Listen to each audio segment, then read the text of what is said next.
ඊළඟට වෛද්‍ය සැපයීම අංශය සඳහා ගබඩා පහසුකම් ලබා ගැනීම සෞඛ්‍ය ජනමාධ්‍ය අමාත්‍යාංශ යටතේ පාලනය වන වෛද්‍ය සැපයීම අංශය MSD මගින් රෝගී සත්කාරක සේවාවන් සඳහා අවශ්‍ය වන ඖෂධ සහ අනෙකුත් වෛද්‍ය සැපයීම් හා ඖෂධ අයිතමයන් සපයාගෙන ගබඩාගත කර සෞඛ්‍ය ආයතන වෙත බෙදා හැරීම සිදු කරන ලබනවා. දැනට වෛද්‍ය සැපයීම් අංශය සතුව පවතින ගබඩා පහසුකම් ප්‍රමාණවත් වනුයේ සමස්ත වාර්ෂික ඖෂධ පරිභෝජනයෙන් ආසන්න වශයෙන් දින 22ක් 30ත් අතර කාලයක් සඳහා වූ තොග ගබඩා කර ගැනීමට පමණයි. කෙසේ වුවද නියමිත කාලයේදීම ඇනවුම් ලබා දීම මගින් සියලු සැපයුම් වල මාස 6කට වැඩි කාලයක් සඳහා අවශ්‍ය වන සැපයුම් ඉදිරි මාස කිහිපය තුළ ලබා ගැනීම තුළින් ඖෂධ හිඟේ අවම කිරීමටත් මාස 3ක කාලයක් සඳහා ස්වාරක්ෂක තොගයක් පවත්වාගෙන යාමටත්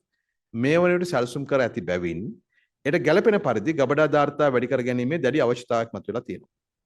ඒ අනුව අදාළ කාර්ය සඳහා භාවිතා කිරීමට හැකිවන පරිදි ආහාර කොමසාරිස් දෙපාර්තමේන්තුව සතු වේයන්ගොඩ පිහිටි ඉඩමේ ඉදිකර ඇති වර්ග අඩි 30000 බැගින් වූ ශීතදාම ගබඩා දෙකක් දැතුළුව ගබඩා ගොඩනැගිලි 3ක්